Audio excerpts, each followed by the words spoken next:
Hola, ¿qué tal? Buenas tardes, ¿cómo están? Bueno, hoy vamos a ver desarrollo animal. Es difícil imaginarse para cualquiera de nosotros cómo a partir de una única célula, aquí a la izquierda tenemos una cigota humana al punto de ser fecundada, en poco tiempo se transforma en un organismo tan complejo.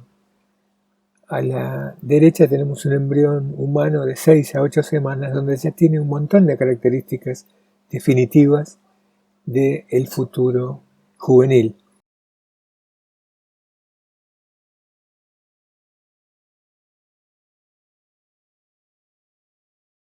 La pregunta de cómo una cigota se convierte en un animal completo se la han hecho los investigadores durante siglos.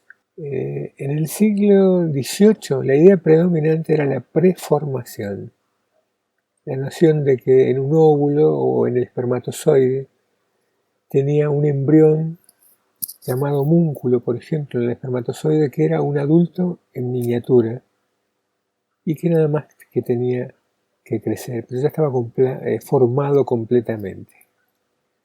A esta teoría se le oponía la teoría de la epigénesis, que no era una teoría nueva en esa época, sino que había sido propuesta más o menos hace 2000 años por Aristóteles.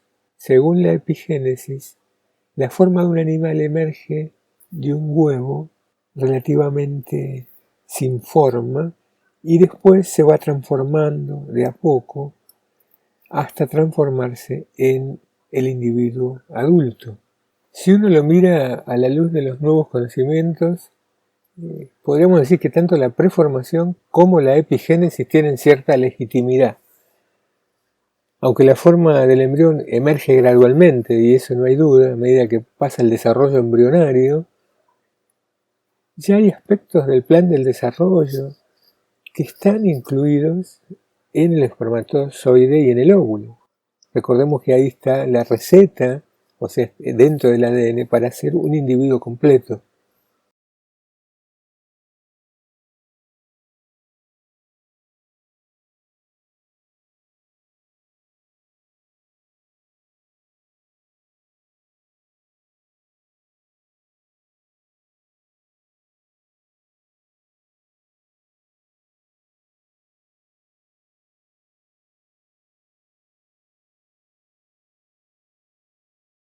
Si hablamos de las etapas del desarrollo, esta secuencia que está apareciendo de fecundación, morulación, segmentación, gastrulación, neurulación en cordados, histogénesis, organogénesis, crecimiento y desarrollo postembrionario son las etapas que vamos a ir viendo.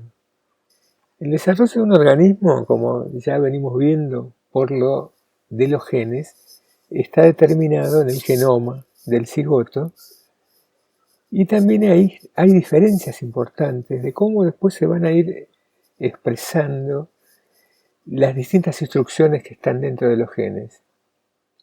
Esas diferencias preparan, podríamos decir, el escenario para la expresión de diferentes genes en diferentes células.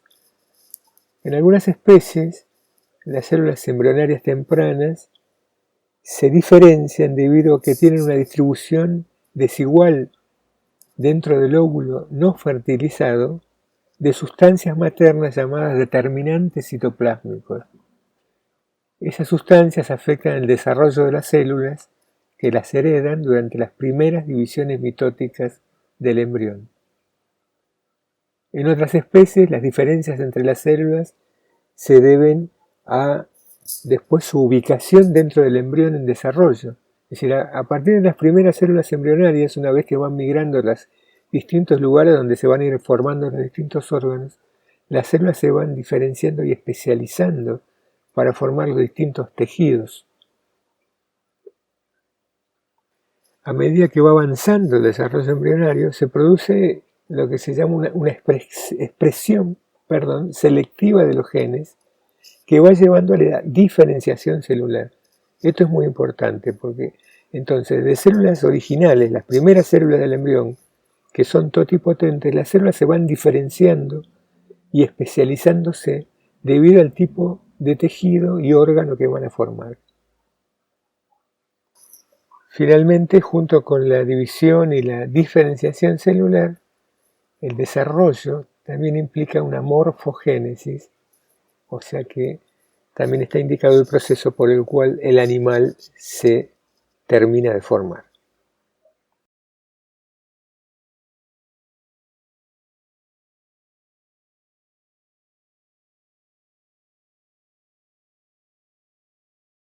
¿No? Ya hablamos la clase pasada del proceso de fecundación. Es el encuentro del óvulo con el espermatozoide. Este proceso lo podemos dividir en dos etapas. Primero la plasmogamia, que es el contacto de los gametos, óvulo con espermatozoide. Se produce la fagocitosis de la cabeza del espermatozoide por el óvulo, la membrana de fecundación, y después la cariogamia, que es la unión de ambos núcleos.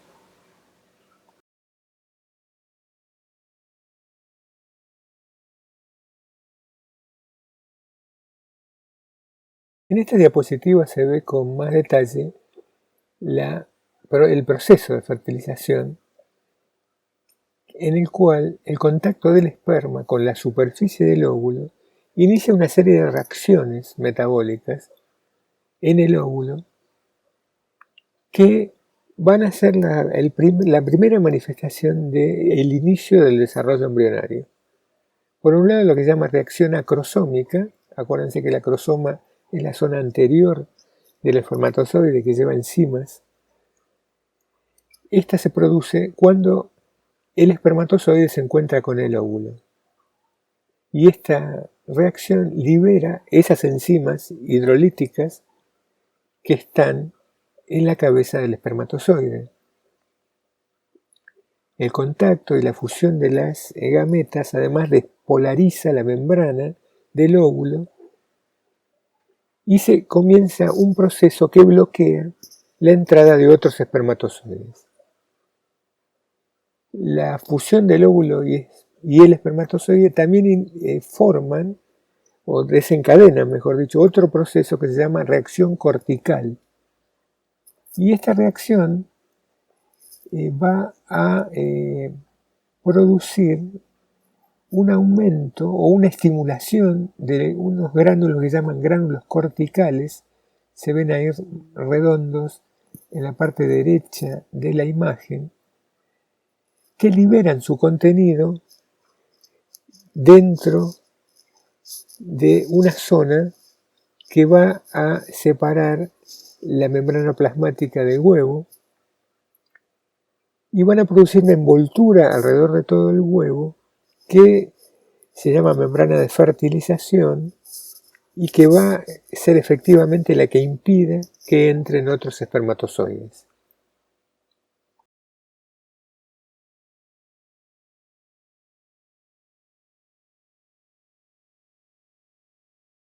En esta diapositiva se quiere ejemplificar el proceso de reacción cortical. Ese proceso se produce por un aumento de los iones calcio cuando se libera el contenido de los gránulos corticales, que va a inducir a la formación de la membrana de fecundación.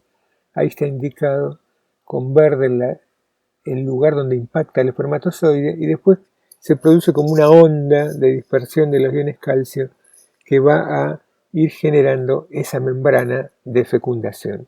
Cuando el espermatozoide choca con el óvulo, se produce lo que los embriólogos llaman el despertar ovular y se pone en marcha todo el proceso de desarrollo embrionario.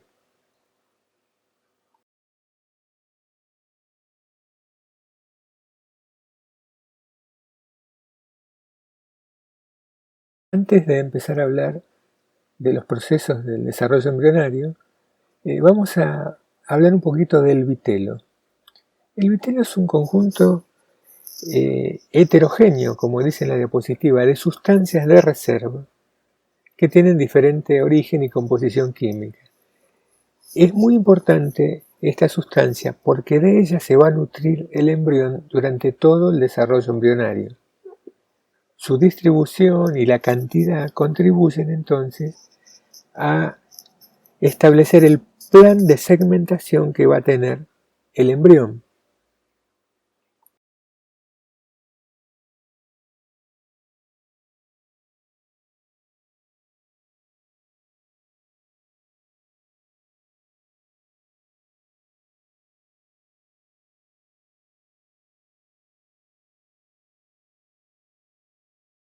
Como el vitelo es tan importante para el desarrollo, hay una serie de clasificaciones de acuerdo a la cantidad que tengo en el huevo, a cómo esté distribuido.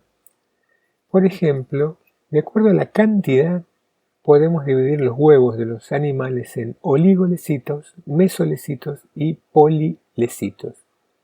Los oligolecíticos tienen escasa cantidad de vitelo, menos del 10% del total del huevo, y lo encontramos en mamíferos, euterios, o sea, los mamíferos que no tienen marsupio, en erizo, anfioxo. En los mesolecíticos o mediolecíticos hay una mediana cantidad de vitelo, entre el 10 y el 90%, es típico de los anfibios, sapos y ranas, y en los megalecíticos o polilecíticos hay gran cantidad de vitelo. Más del 90% del huevo está ocupado por el vitelo. Se dan los saurópsidos, que son aves y reptiles, en los monotrema, los únicos mamíferos que ponen huevos, en insectos y en peces teleostios. Imagínense un huevo de gallina, toda la parte amarilla es el vitelo.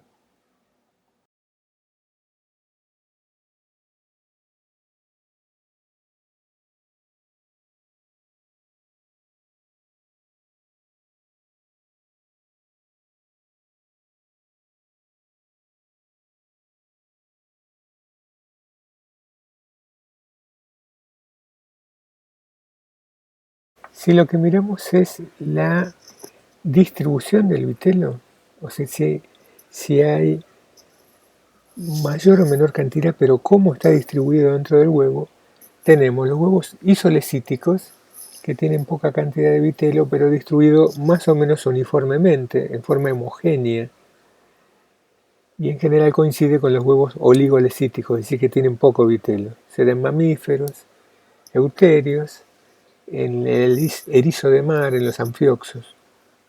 Los mesolecíticos tienen una mayor cantidad de vitelo y está más orientada ese vitelo, la disposición, hacia el polo o hemisferio vegetativo del huevo, y se dan anfibios. En los telolecitos hay una gran cantidad de vitelo y está concentrada en el polo vegetativo. Es el típico huevo de gallina, ¿no? La parte amarilla, dijimos, es el vitelo. Por ejemplo, el ejemplo serían los saurópsidos, aves y reptiles. Y en los centrolecíticos, el vitelo está en la parte central y toda la parte donde se va a producir el desarrollo, que es lo que se llama polo animal normalmente, en un huevo está en la periferia.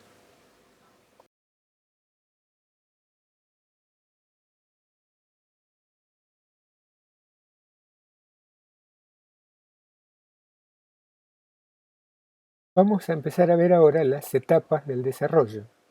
Segmentación.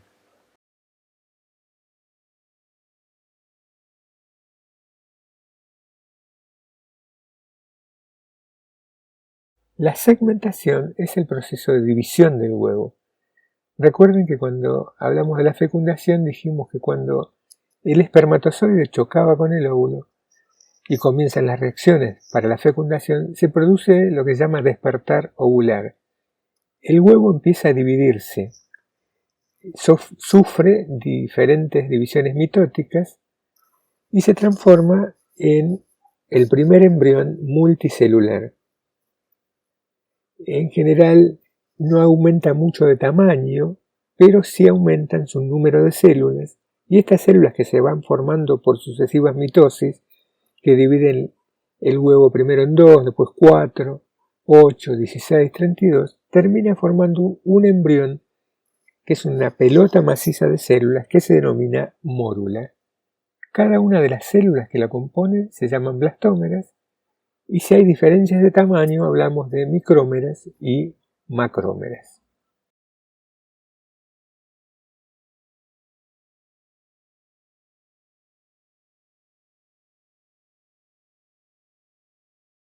Esa división que sufre el huevo cuando empieza la segmentación se denomina citocinesis y se va produciendo en planos. Son divisiones mitóticas y en la mayoría de los casos esos planos son perpendiculares al uso mitótico que se forma cuando se dividen las células y se van evidenciando desde la superficie como surcos cuando uno ve el embrión en desarrollo. De acuerdo a cómo vayan pasando esos planos, hablamos de segmentación con planos meridionales, ecuatoriales, latitudinales, verticales u oblicuos. En la gráfica tenemos el ejemplo en una segmentación de un huevo de erizo de mar, un huevo que dijimos que era isolecito.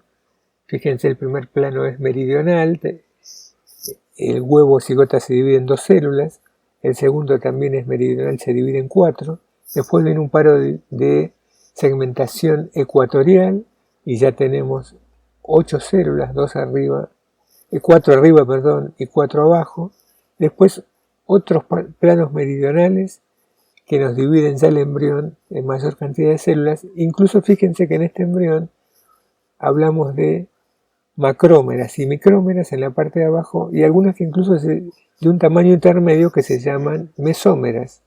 Todo esto relativo a el tamaño que tienen esas células embrionarias que se llaman blastómeras, todas, ¿no? En general.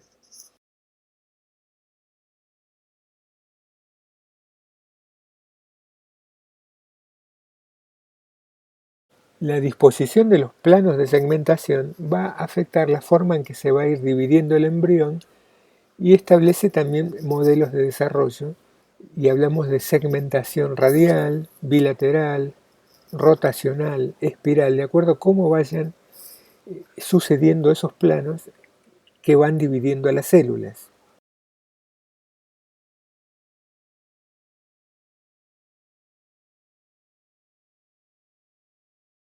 Dos tipos de segmentación que vamos a mencionar son la radial, cuando los planos son paralelos al eje longitudinal del huevo, y lo tienen un tipo de huevos que ahora vamos a mencionar que se llaman huevos de regulación.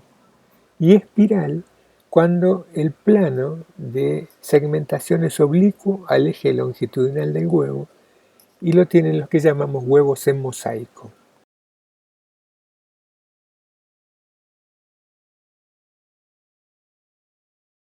Esa distribución y cantidad del vitelo que estamos viendo va a actuar modulando cómo va a ser la segmentación. ¿Por qué? Porque bueno, el vitelo actúa como una especie de freno de la división celular.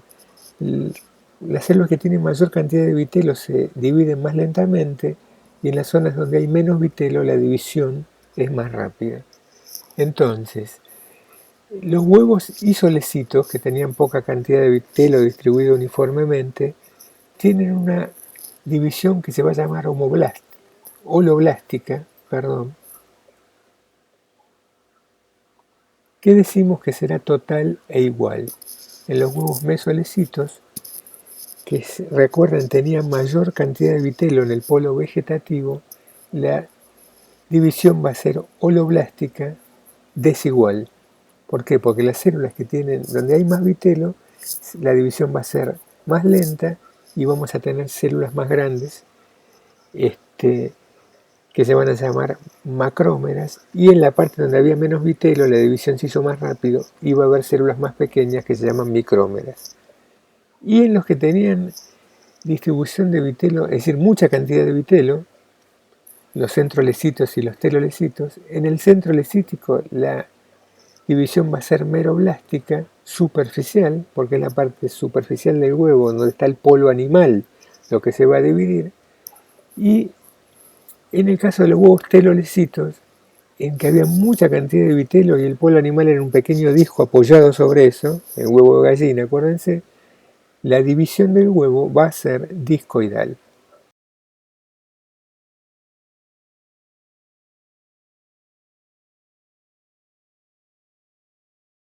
Repasemos entonces. Segmentación meroblástica se la llama también incompleta y es la que tiene huevos con abundante cantidad de vitelo.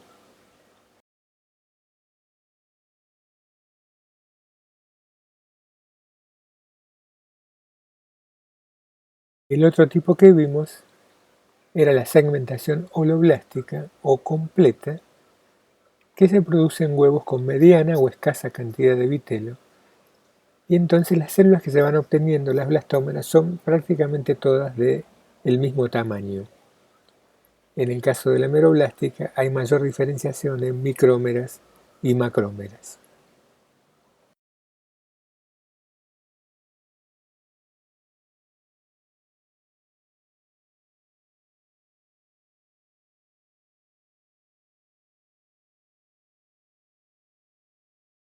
Durante la segmentación, el huevo pasa por dos estadios que son la mórula y la blástula. En la morulación se producen las divisiones de acuerdo a los planos que vimos y el embrión termina formando como una especie de pelota maciza o esfera maciza de blastómeros que hacen prominencia hacia la superficie y le confieren un aspecto de mora o frambuesa. Esa entonces es la que se llama mórula.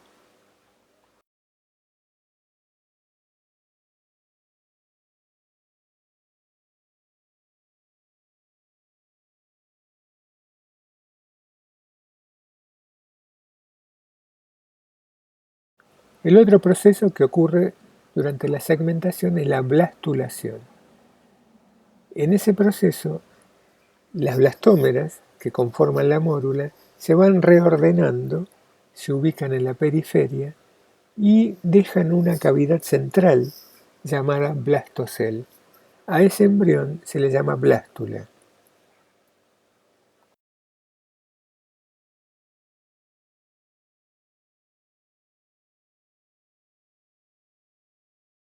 La blastulación también está influenciada por el tipo de distribución del vitelo que hizo que haya blastómeras todas iguales o blastómeras más grandes y más chicas, macrómeras y micrómeras. Entonces la blástula puede ser central perfectamente, como tenemos en la figura en un erizo de mar, o si hay macrómeras y micrómeras puede estar desplazada hacia uno de los polos. En las aves, por ejemplo, en el dibujo de abajo, tiene la forma de un blastodisco, una esfera aplastada de células que se ubica en la superficie del vitelo, que es lo que llamamos yema en el huevo de una gallina, por ejemplo.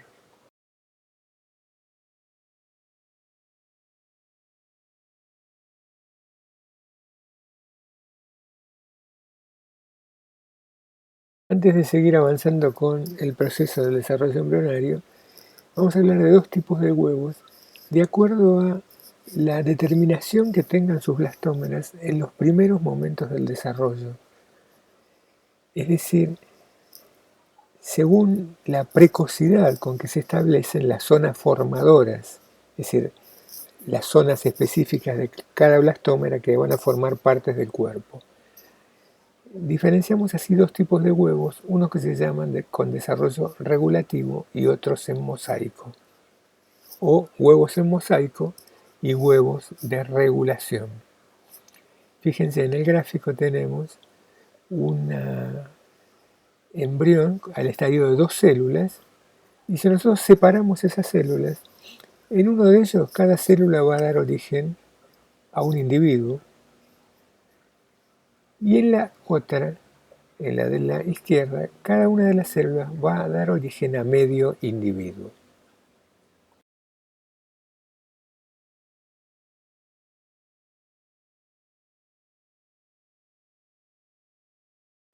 O sea que en los huevos regulativos, acá tenemos a la izquierda el ejemplo de un embrión de erizo de mar al estado de 4 blastómeras. Yo separo esas blastómeras en una cápsula en el laboratorio y si puedo continuar el desarrollo, cada una de las 4 blastómeras me va a producir una larva Luteus, que es la primera larva de los erizos normal, huevos regulativos. Por el contrario, en los huevos en mosaico ya existe una determinación de qué va a formar cada blastómera en etapas muy tempranas del desarrollo embrionario. Y si yo separo en un huevo de moluscos como están en la diapositiva en el lado derecho, ese estado de 4 blastómeras en 4 y las sigo por separado, no voy a obtener una larva normal, sino 4 larvas defectivas que le faltan partes.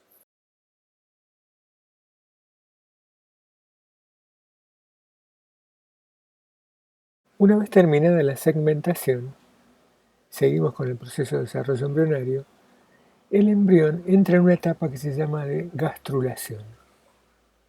O sea que la formación de la blástula, que dijimos era una especie de pelota hueca, con las blastómeras alrededor, delimitando una cavidad que es el blastocel, se sigue por un proceso de gastrulación que en el caso de la figura va a producir primero una invaginación de la pared de la blástula hacia adentro, formando una nueva cavidad que será el intestino primitivo o arquenterón, y dejando una comunicación con el exterior que se llama el blastoporo o boca primitiva. Podemos decir entonces que la gastrulación es el proceso por medio del cual las células de la blástula se reorganizan. Es un momento de la célula en que hay movimiento y reorganización celular. Entonces, las células de la blástula se reorganizan, se ubican en otras posiciones, se producen invaginaciones y llegamos a tener finalmente 3 capas embrionarias, que van a ser el ectodermo, el endodermo y el mesodermo, y de estas 3 capas se van a formar todos los diferentes tejidos y órganos del individuo en desarrollo. La gastrulación produce entonces un embrión de 3 capas. El arquenterón se va a transformar en el tubo digestivo, el blastoporo o boca primitiva en el ano o la boca, y el blastocel, que era la cavidad de la blástula, por estos nuevos tejidos que se van formando, el endodermo y el mesodermo, queda como obliterado y se va perdiendo.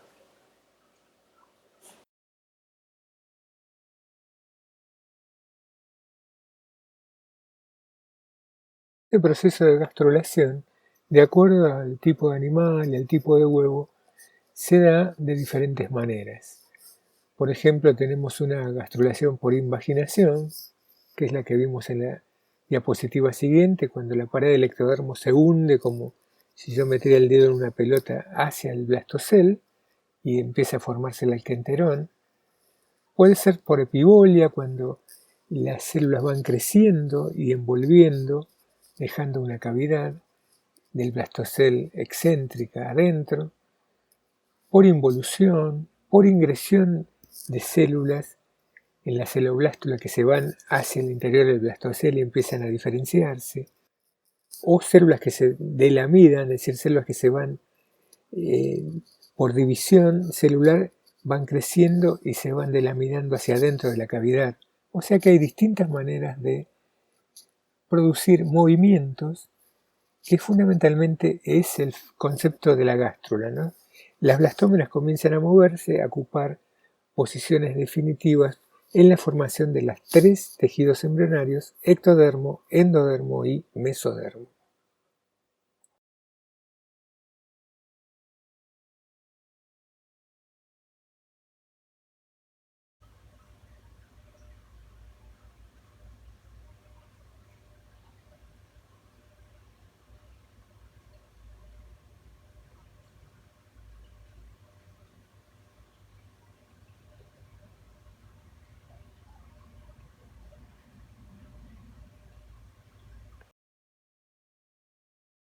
En este pequeño video se ve el inicio de la gastrulación en un huevo de erizo de mar por invaginación.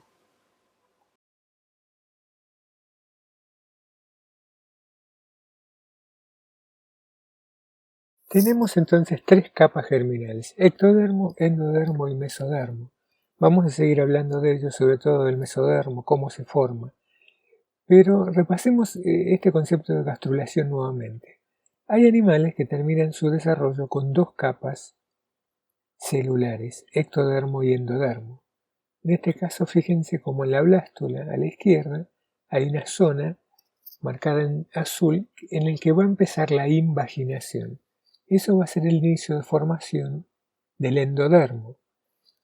Las células van creciendo, se van metiendo hacia la cavidad de la blástula y tenemos al final la gástrula ya formada con dos capas, ectodermo y endodermo, y una cavidad que es el intestino primitivo o arquenterón y una comunicación con el exterior que es el blastoporo.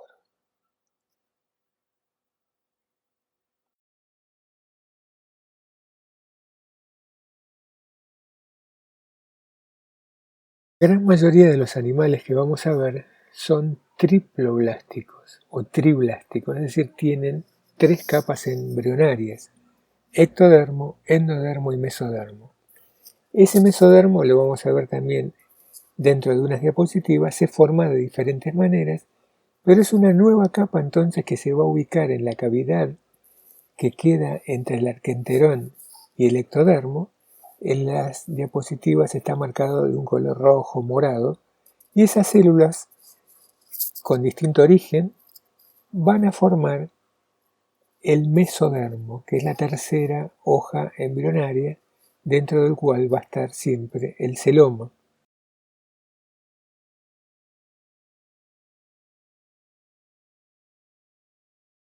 Bueno, repasemos. Esta es una pregunta de examen. Desarrollo de un huevo isolecito.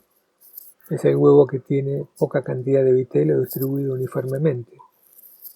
Bueno, tenemos allá arriba la célula huevo. Comienza la segmentación.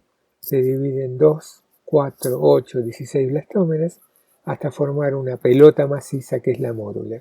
Después comienza el proceso de formación de la blástula. Las células se van dirigiendo hacia la superficie, van dejando una cavidad interna que es el blastocel o primera cavidad de segmentación. Y después comienza la gastrulación, ya en la parte de abajo. El ectodermo, que es la primera capa embrionaria, se invagina como un dedo se metiera dentro de una pelota, y se empieza a formar el intestino primitivo, y también se empieza a reducir la cavidad de la blástula. ¿Por qué? Porque en ese lugar va a aparecer el arquenterón. Y después, de acuerdo al tipo de embrión, puede ser que venga la formación de una tercera capa embrionaria que es el mesodermo.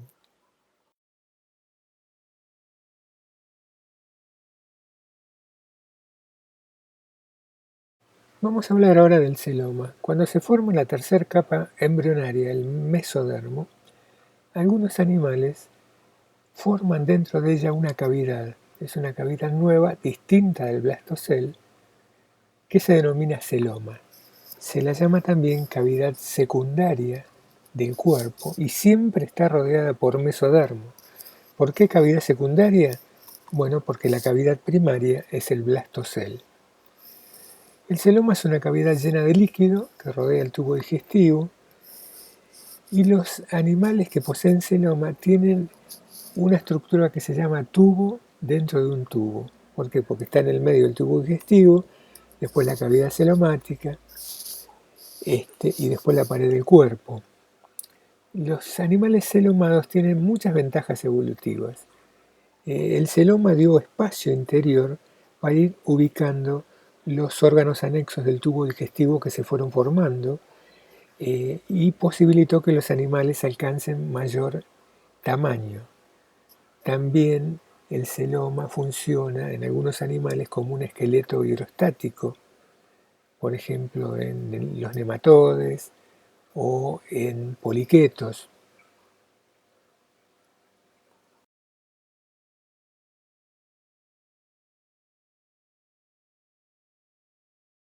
De acuerdo a la formación del celoma, es decir, si los animales tengan o no celoma y cómo es esa formación, podemos dividir a estos en dos grandes grupos. Por un lado, los animales diblásticos.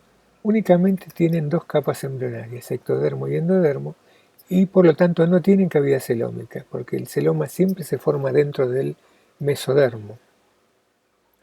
Y después los animales triploblásticos, que sí tienen endodermo, mesodermo y ectodermo, y ahí tenemos dos grupos. Por un lado los acelomados, que no tienen cavidad celómica, y los subdividimos en compactos y fluidos. Compactos, el mesodermo ocupa toda la cavidad del blastocel, y en los fluidos hay espacios, que incluso pueden ser grandes, eran los que antiguamente se denominaban como pseudocelomados. Vamos a ejemplificarlos en un ratito. Y por otro lado, los que tienen un verdadero celoma o eucelomados, que de acuerdo al tipo de formación se dividen en esquizocelomados y enterocelomados.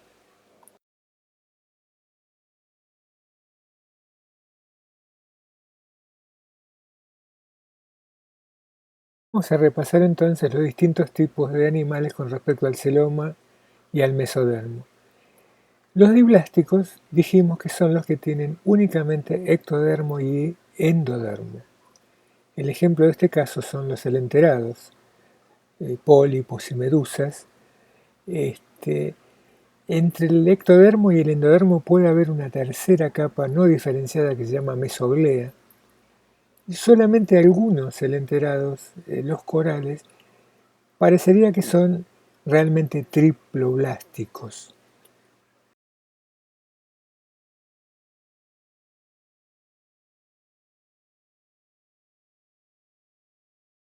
Vamos a ver ahora los animales triploblásticos, es decir, los que tienen ectodermo, endodermo y mesodermo, y aquí, como vimos, hacemos una división en acelomados, sin celoma, y eucelomados con verdadero celoma. Dentro de los acelomados, los compactos, el mesodermo surge del ectodermo y rellena todo el blastocel. Y en los fluidos, el mesodermo se origina entre el ectodermo y el endodermo y se pega a la cara interna del ectodermo, dejando en algunos una especie de cavidad, y por eso en algunos libros los van a encontrar como pseudocelomados. Por otro lado, los eucelomados, con verdadero celoma, se dividen en esquizocelomados y enterocelomados. Los esquizocelomados con el mesodermo formado entre el ecto y el endodermo en una zona cercana al labio dorsal del blastoporo, son animales protostomados. La boca es originada por el blastoporo, mientras que los enterocelomados, el mesodermo surge del endodermo exclusivamente y son deuterostomados. El blastoporo origina el ano.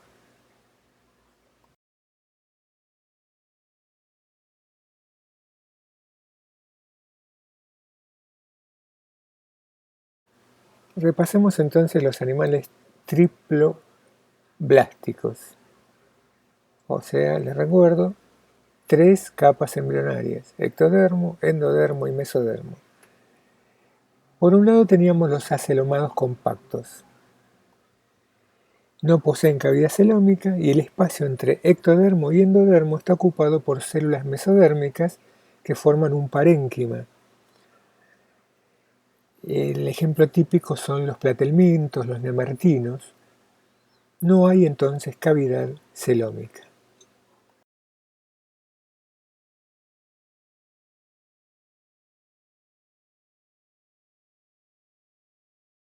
El otro tipo de acelomados es el que llamamos acelomados fluidos.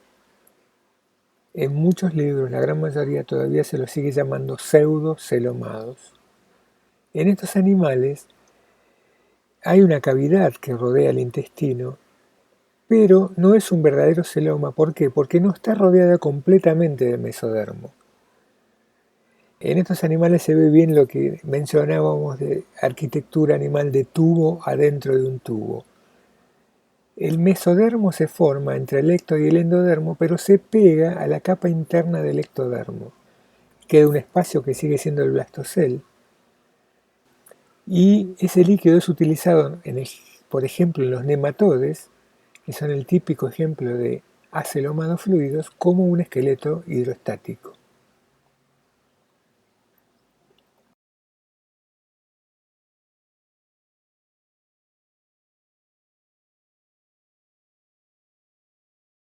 Siguiendo con los triploblásticos, vamos a ver ahora a los verdaderos celomados o eucelomados. Poseen entonces un celoma verdadero rodeado por mesodermo. Justamente por eso decimos que es verdadero, porque está dentro del mesodermo. Y se divide en dos grupos de acuerdo a cómo se origina el mesodermo: esquizocelomados y enterocelomados. La gran mayoría de los animales con simetría bilateral entran de este grupo de animales celomados. En los esquizocelomados, el mesodermo se forma entre el ectodermo y el endodermo en la región que rodea el blastoporo. Se forma como una banda de células que va creciendo y después esas células se abren y se forma el celoma adentro. Se dice que la formación del celoma y el mesodermo es asincrónica, es decir, primero se forma el mesodermo y después el celoma. ¿Qué ejemplos tenemos de esquizocelomados? Los protostomados, que son moluscos, anélidos, artrópodos, gran parte de los invertebrados. Los enterocelomados, por el contrario, presentan un mesodermo que surge del endodermo como dos bolsas que ya tienen el celoma incluido porque son evaginaciones de la pared del endodermo. Esas bolsas van creciendo todo lo largo del tubo digestivo, hay pares de bolsas, son deuterostomados y el ejemplo típico son los equinodermos y los cordados.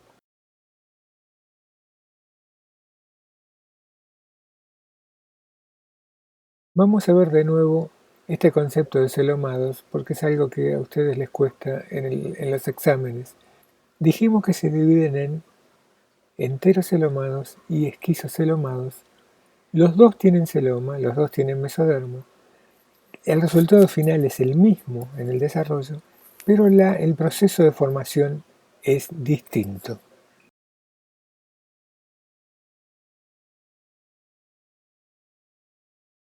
En los esquizocelomados, el mesodermo se forma por células que surgen en la zona del labio dorsal del blastoporo, que forman unos cordones celulares macizos, se ven aquí en color rojo, que se van extendiendo en la cavidad que deja el blastocel entre el ectodermo y el endodermo. Una vez que esos cordones se extienden, se produce una ruptura dentro de esas células que se están formando, dejando una cavidad. Esa cavidad que se forma es el celoma. Por eso decimos que es una formación asincrónica. Primero se forma el mesodermo y después se forma el celoma. Es característico de animales protostomados.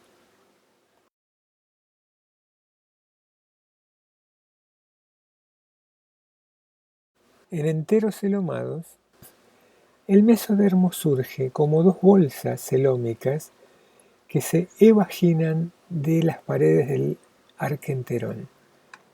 Esto que estamos viendo es un embrión cortado transversalmente, o sea que yo veo dos bolsas. Esto en realidad, si uno ve el embrión a lo largo, son distintos pares de bolsas que se van formando.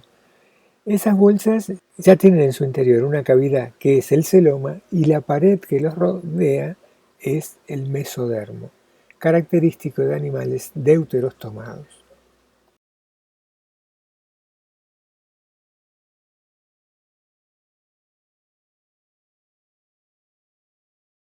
Un concepto que venimos nombrando es el de protostomados y deuterostomados. Veamos o repasemos bien qué es eso.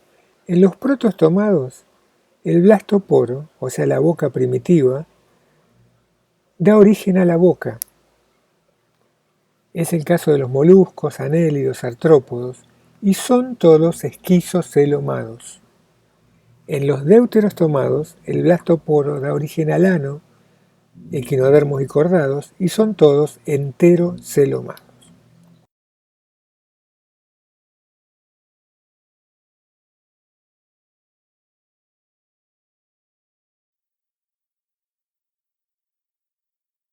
Esta diferenciación entre protostomados y deuterostomados la vamos a usar ampliamente a lo largo del curso y la van a seguir viendo en toda su carrera.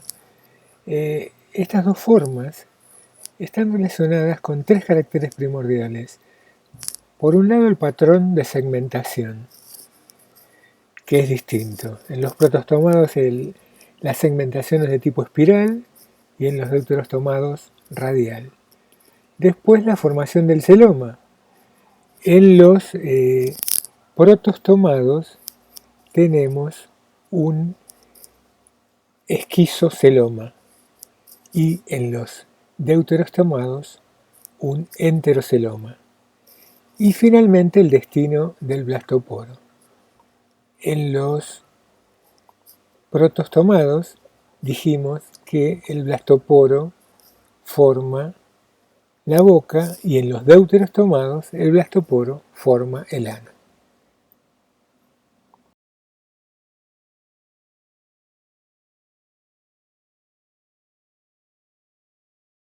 En los cordados existe otro proceso en el desarrollo embrionario que se llama neurulación y involucra la formación del tubo neural y también hablamos aquí de la formación de la notocorda. Como un engrosamiento del ectodermo en la zona dorsal del embrión, se produce lo que se llama placa neural. Esta se va curvando a todo lo largo del embrión formando un surco neural y los rebordes de ese surco después se doblan hacia arriba y se fusionan formando finalmente el tubo neural que va a estar relacionado con el origen del sistema nervioso. Por debajo de eso hay una evaginación del intestino que forma un cordón que originará a la notocorda.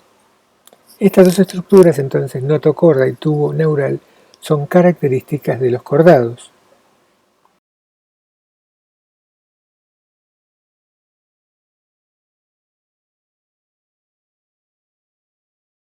Vamos a ver ahora los derivados de las tres capas embrionarias, ectodermo, endodermo y mesodermo. Del ectodermo derivan todos los tejidos superficiales, la epidermis, pelo, uñas, las glándulas, el epitelio olfatorio, el epitelio bucal, también toda la parte nerviosa, ya sea de la cresta neural y del tubo neural.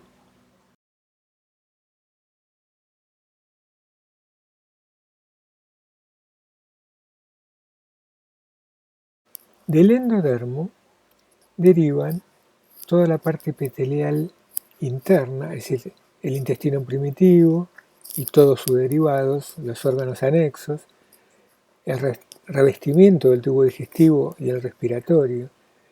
El endodermo es además el principal inductor de varios órganos mesodérmicos, como la notocorda, el corazón, vasos sanguíneos y hojas mesodérmicas en general.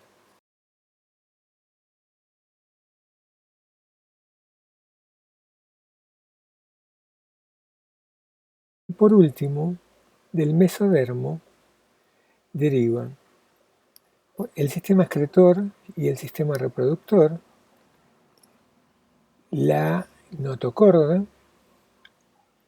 estructuras de la cabeza y de los omitos y, por ejemplo, el sistema circulatorio, la cavidad del cuerpo.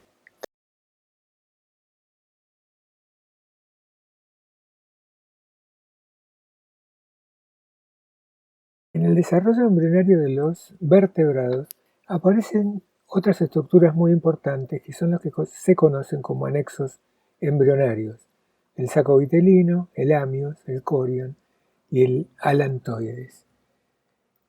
La presencia de estos anexos y de lo que se llama un huevo amniota fue uno de los pasos evolutivos más importantes entre los vertebrados. Este huevo amiota, que tiene su propia reserva de agua, puede ser depositado en la tierra y abandonado incluso en un nido. Este huevo normalmente tiene una cáscara protectora. El agua contenida dentro de las membranas extraembrionarias permite la supervivencia del embrión. Entonces estos vertebrados que consiguieron tener este huevo amiota no tenían que volver más al agua para reproducirse. Estas membranas se forman como extensiones del blastodisco, donde se está desarrollando el embrión de un ave, un huevo telolecito, y cada una está formada por una combinación de 2 o 3 tipos de tejidos. En los reptiles y las aves, estas membranas desempeñan papeles muy importantes, suministrando al embrión en desarrollo moléculas de alimento, oxígeno y un lugar para eliminar los productos del metabolismo nitrogenado, y proteger al embrión de la abrasión. Las funciones principales del saco vitelino son proveer el alimento. Amnios y corion protegen al embrión, el amnios dentro de una bolsa llena de líquido, y el alantoides es un órgano que forma una vesícula donde se van a depositar los desechos que produce el embrión durante el desarrollo.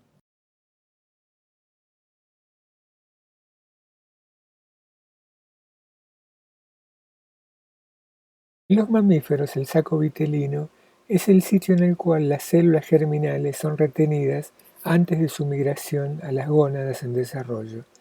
El alantoide se desarrolla en el cordón umbilical, el corion forma estructuras del lado fetal de la placenta y el amnios, como en las aves y reptiles, encierra el embrión en una cavidad llena de líquido.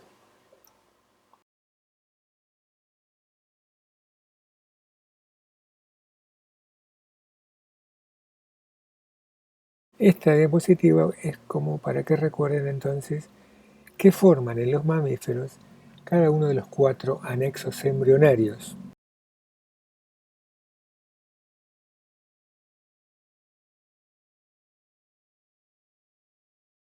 Vamos a ver ahora la última parte de este teórico, que sería lo que pasa después del nacimiento, es decir, lo que se llama desarrollo posembrionario. Algunos animales nacen muy parecidos a sus progenitores y nada más tienen que crecer, y otros tienen un desarrollo complicado con etapas larvales y transformaciones.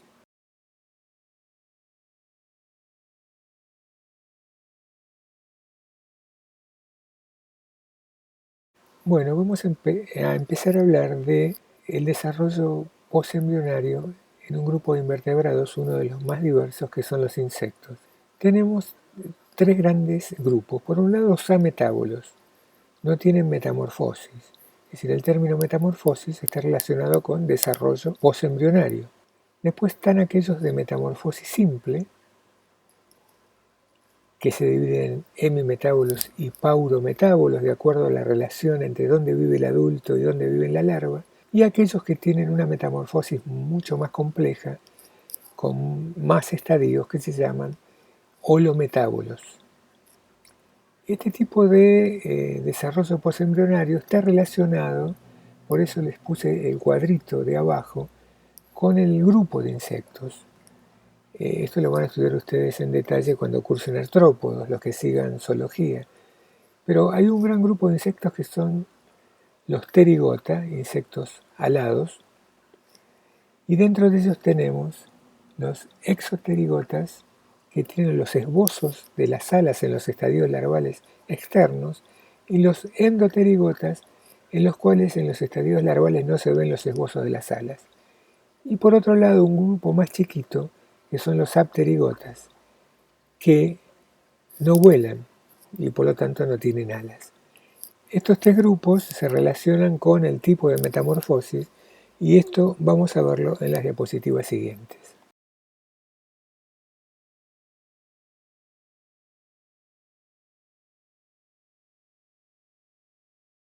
Aquí tenemos a los ametábolos, que coinciden con los apterigotas, es decir, insectos sin alas, No tienen metamorfosis. Los insectos que presentan este tipo de desarrollo, entonces, no tienen alas en su etapa adulta y la única diferencia entre la ninfa y el adulto es el tamaño. Ejemplos de este organismo serían, por ejemplo, los protura, colémbolos, los tisanura. Uno muy vulgar sería el que se llama pescadito de plata, que normalmente está entre libros y estanterías.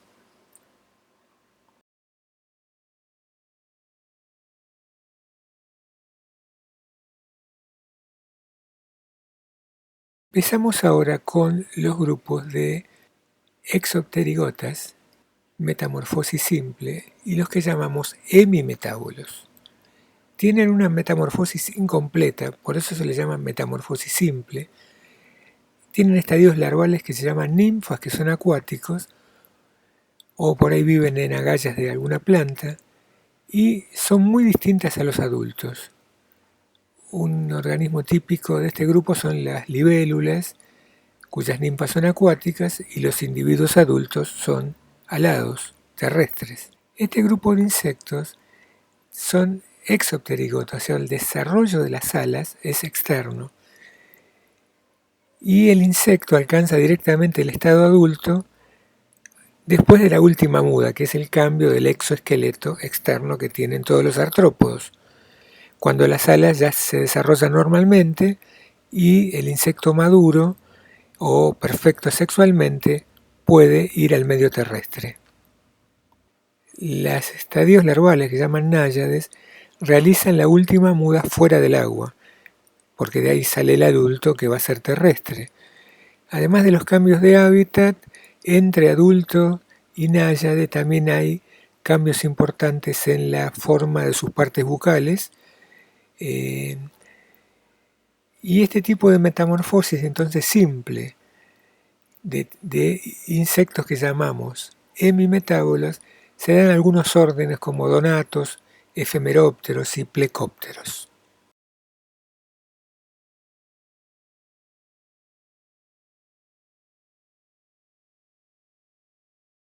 Vamos a ver ahora los paurometábolos. Son insectos exopterigotas, o sea, tienen esbozos alares externos y sufren una metamorfosis simple de tipo gradual. Los individuos adultos son alados y las juveniles, que se llaman ninfas, viven en el mismo hábitat que los adultos. El cambio principal es el tamaño. Ejemplos serían las cucarachas, las tucuras, los insectos palo. Las formas juveniles, o sea, las ninfas, se asemejan bastante a los adultos y casi siempre tienen los mismos hábitos. Tienen un cambio gradual y en la tercer muda aparecen los esbozos alares y los apéndices genitales.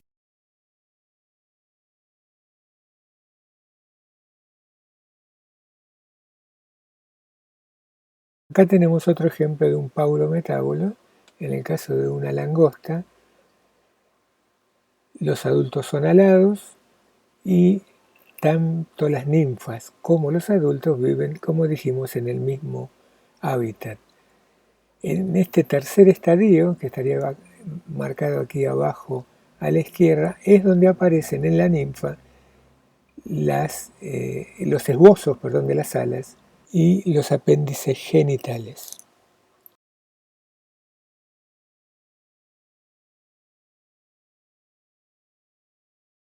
Acá tenemos al último grupo, que son los holometábolos con metamorfosis completa. Son insectos endoterigotas, o sea que tienen los esbozos alares internos. Se presenta una fase especial larvaria denominada pupa, que es intermedia entre la fase de crecimiento, que es la larva, y la fase adulta. En esta fase de pupa, el insecto no se alimenta y permanece generalmente inactivo. Es una fase en la cual se hacen profundas modificaciones internas para transformarse en el adulto.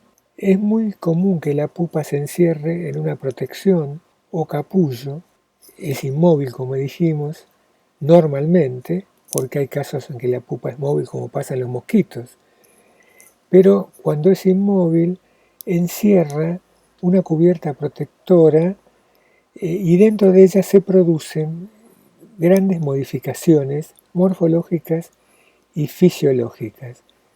La reorganización de los tejidos y los órganos tiene lugar por enzimas digestivas que destruyen la mayor parte de las células larvales por un proceso que se llama histólisis. Y los nutrientes que quedan de este proceso son usados para construir los nuevos tejidos del adulto en un proceso de formación de tejidos que se llama histogénesis.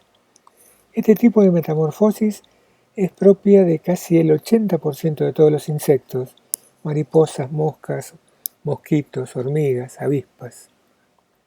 La adquisición de este tipo de metamorfosis fue un gran logro de los insectos porque permite separar el ciclo de vida en 3 etapas bien determinadas. Dijimos huevo, larva, pupa y adulto. La larva se encarga de alimentarse, la pupa tiene funciones de transformación para llegar al adulto y el adulto se encarga de la reproducción.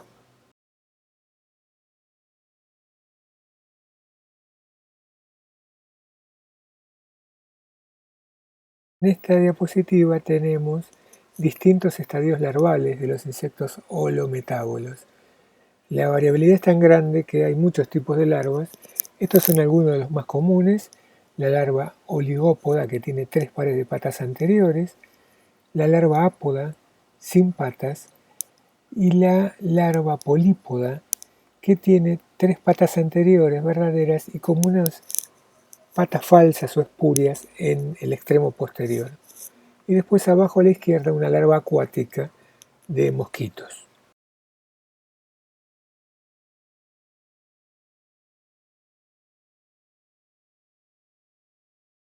Ya para ir terminando, vamos a ver otros invertebrados que también tienen desarrollo postembrionario marcado. Por ejemplo, en esta diapositiva los crustáceos, que normalmente pasan por varios estadios larvales antes de llegar a adulto.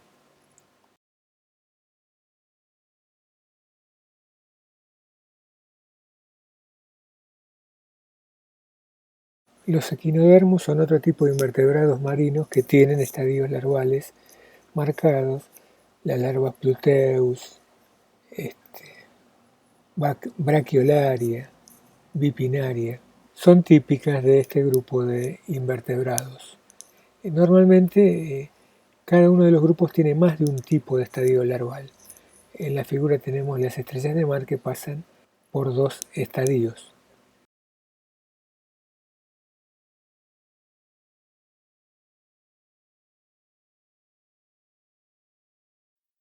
En el caso de los moluscos, tenemos algunos que tienen un desarrollo con estadios larvales, por ejemplo los moluscos marinos, que tienen una larva belíger normalmente, que es una larva nadadora, antes de llegar al juvenil, y algunos moluscos continentales y otros marinos que no poseen una larva y tienen un desarrollo de tipo directo.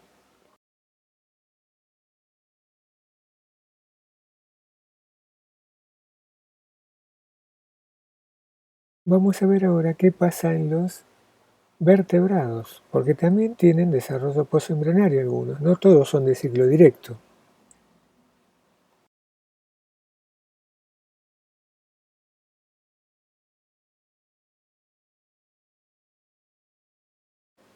Muchos vertebrados tienen desarrollo directo. Del huevo nace un juvenil igual al adulto, que lo único que tiene que hacer es crecer y alcanzar la madurez sexual, o cuando son vivíparos, las hembras paren individuos muy iguales al adulto que únicamente tienen que crecer.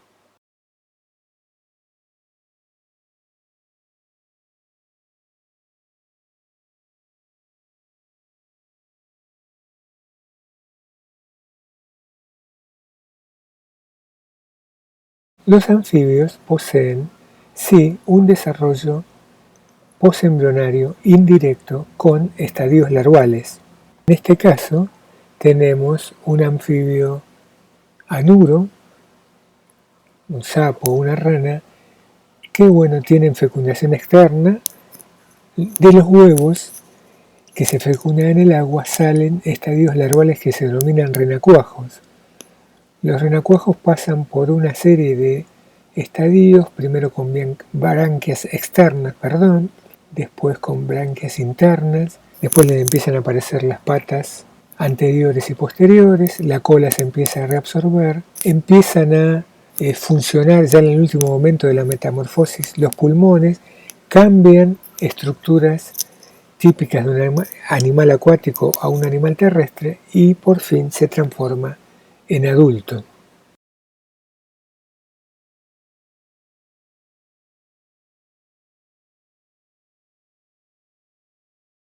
Los peces, ya para terminar, tienen en su gran mayoría desarrollo directo, ya sea que su fecundación sea externa o en el caso de los vivíparos, interna. Del huevo nace un juvenil que únicamente tiene que crecer y desarrollar sus órganos sexuales para transformarse en adulto.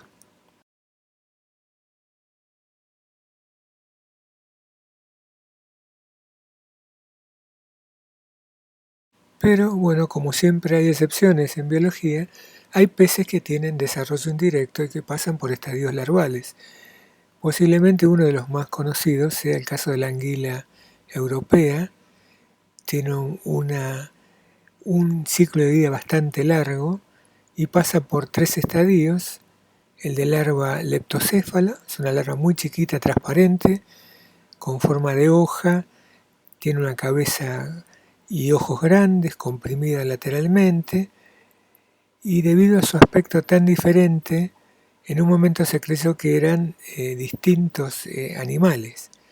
Después hay otro estadio que se llama ángula, que ya el cuerpo se parece más al adulto. Inicialmente es transparente y a medida que va creciendo se va oscureciendo y puede llegar hasta los 80 centímetros. Y por fin el estadio que se llama anguila amarilla, que presenta en el vientre color amarillo, el dorso color más oscuro y el cuerpo de tipo anguiliforme. El último estadio es el que se llama anguila plateada. Los individuos ya son de mayor tamaño, tienen tonos plateados laterales y empiezan su madurez sexual. Los adultos de esta especie realizan una migración reproductiva cruzando el océano Atlántico desde Europa hasta una zona que se llama Mar de los Sargazos, ubicada en el Triángulo de las Bermudas, donde se reproducen a unos 200 a 400 metros de profundidad, y después de ahí las larvas empiezan su retorno a las costas europeas y van sufriendo en esa migración de retorno estas transformaciones que acabamos de mencionar.